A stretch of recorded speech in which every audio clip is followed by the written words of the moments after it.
আসসালামু আলাইকুম সুপ্রিয় 2024 সালের এসএসসি পরীক্ষার্থীরা যারা যশোর বোর্ড থেকে এসএসসি পরীক্ষায় অংশগ্রহণ করছো, তোমাদের বাংলা প্রথম পত্র এই যে নৈর্ভিত্তিকের সমাধান নিয়ে চলে আসছি। তো এটা হচ্ছে গ সেট, তোমরা এই যে তোমাদের সেটের সাথে মিলিয়ে নিবা।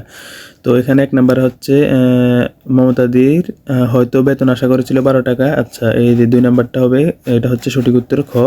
2 নাম্বারটা হচ্ছে ছোট গ, এরপরে 3 নাম্বারটা হচ্ছে ক, 4 নাম্বারটা বড় গ, 5 হচ্ছে খ নাম্বার, 6 নাম্বারটা হচ্ছে গ নাম্বার, এরপরে 7 সঠিক উত্তর হচ্ছে খ নাম্বার, 8 নাম্বারটা বড় গ, 9 নাম্বারটা হচ্ছে ক নাম্বার সঠিক উত্তর, 10 নাম্বারের ক, 11 নাম্বার হচ্ছে ক নাম্বার সঠিক উত্তর, 12 নাম্বারের হচ্ছে ক নাম্বার। আচ্ছা, এরপর হচ্ছে 13 নাম্বার হচ্ছে ছোট গ, 14 নাম্বার হচ্ছে ছোট গ, 15 নাম্বার হচ্ছে বড় গ, এরপরে 16 নাম্বারটা হচ্ছে গ, 17 হচ্ছে ক নাম্বার, 18 বড় গ, 19 হচ্ছে গ নাম্বার, 20 হচ্ছে ক নাম্বার। আচ্ছা, এরপরে 21 নাম্বার হচ্ছে বড় গ নাম্বার।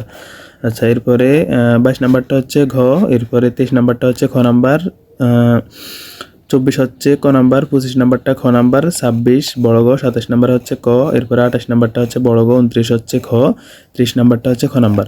তো এটা একজন স্টুডেন্টের দ্বারা হচ্ছে এটা সমাধান করা হয়েছে, এটা কোনো অভিজ্ঞ টিচার প্যানেল দ্বারা সমাধান করা হয় নাই। তো এখানে যদি ভুল হয়ে থাকে অবশ্যই ক্ষমা সুন্দর দৃষ্টিতে দেখবা এবং সঠিক উত্তর জানা থাকলে কমেন্ট বক্সে জানিয়ে দিবা। এবং কি বিকেল 4টার সময় অভিজ্ঞ টিচার প্যানেল দ্বারা সমাধানকৃত সকল বোর্ডের সঠিক উত্তরগুলো একত্রে তোমরা পেয়ে যাবা। তো অবশ্যই আমাদের চ্যানেলটিকে সাবস্ক্রাইব করে পাশে থাকবা এবং অন্যান্য যে সকল বোর্ড আছে সকল বোর্ডের এমসিকিউ কিন্তু ধারাবাহিকভাবে সমাধান পেয়ে যাবা আমাদের চ্যানেলে। আল্লাহ হাফেজ।